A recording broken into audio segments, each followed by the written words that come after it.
and characteristics of the closed-end fund discount, we are now going to introduce a number of simple explanations of the closed-end fund discount.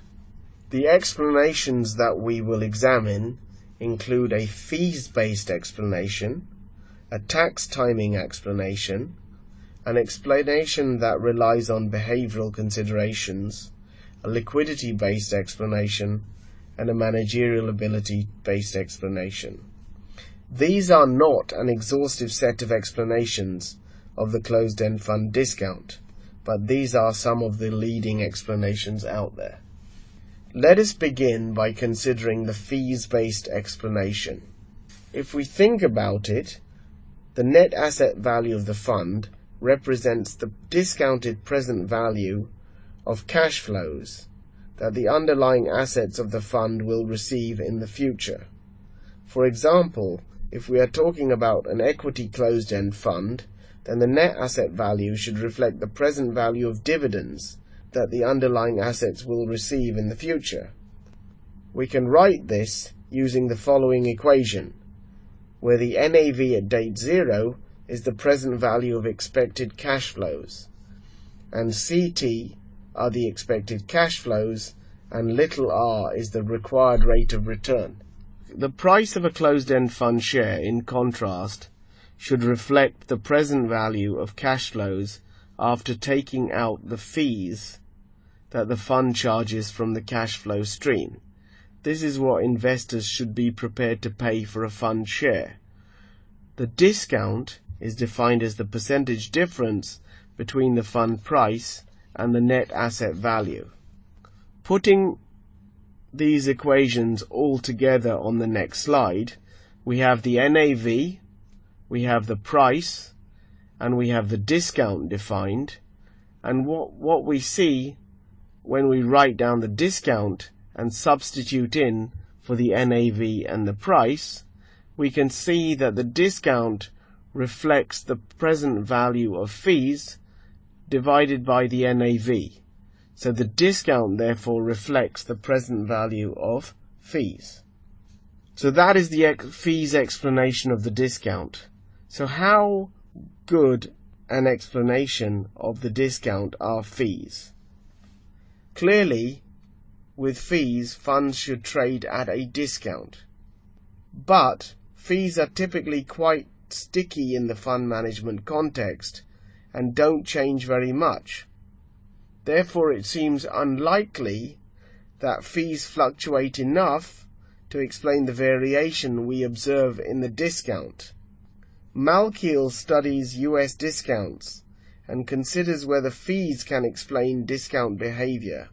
He finds that variation in management expenses don't explain variation in discounts.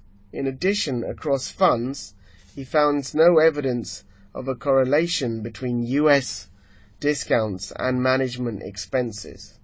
One might argue that fluctuations in the discount factor on cash flows might explain fluctuations in the discount of funds, but fluctuations in the discount factor should explain both the numerator and denominator of what determines the fund share price, and therefore fluctuations in the discount factor should not explain the behavior of the discount. So what is the verdict on fees as an explanation of the closed-end fund discount? Fees explain why there might be a discount, but fees cannot explain why premium might exist at certain times. In addition, fees don't explain observed discounts. They don't vary enough across time to explain the time series variation of discounts, and they do not explain well the cross-section of fund discounts across funds, and they do not explain why anyone would buy a fund priced at a premium initially, and why anyone would buy them in the first place. Now we move on to the capital gains tax timing explanation for the fund discount. Constantinides investigates the influence of taxes on security returns. When you own a security, you have the ability to decide when you realize your capital gains and your capital losses. According to Constantinides, the best strategy in terms of optimal tax timing is to realize losses immediately, because these are a credit, and to defer capital gains as long as possible, as these are a debit or a liability. How does this relate to the closed-end fund discount? Merton has a paper where he shows that if you have individual options on individual assets versus one option on the individual assets, that the value of the individual options is worth more than the option on the portfolio of assets. Consider the following example. Suppose there are 3 assets, named 1, 2, and 3. When you own the 3 shares individually, you have tax timing flexibility on each of the assets, and effectively you have 3 options. An option on asset 1, option on asset 2, and an option on asset 3. In contrast, if you have a portfolio where the underlying assets are those 3 shares held together, then if you own a share in that portfolio, like a closed-end fund share, then you have tax timing on the fund but not the individual assets. Merton's point is that if you have the individual options, then you have more flexibility from an option perspective than if you have the option written on the fund. The way that this ties in to closed-end funds is in the following way. If you hold a closed-end fund, you don't hold the individual assets, and therefore you have less timing flexibility than you would have if you held the underlying assets. As a result, the fund should trade at a discount, reflecting the fact that holding the fund rather than the underlying assets gives investors less tax timing flexibility. Assuming that marginal investors are in a tax-paying position, what it implies then is that the fund should sell for a discount to NAV.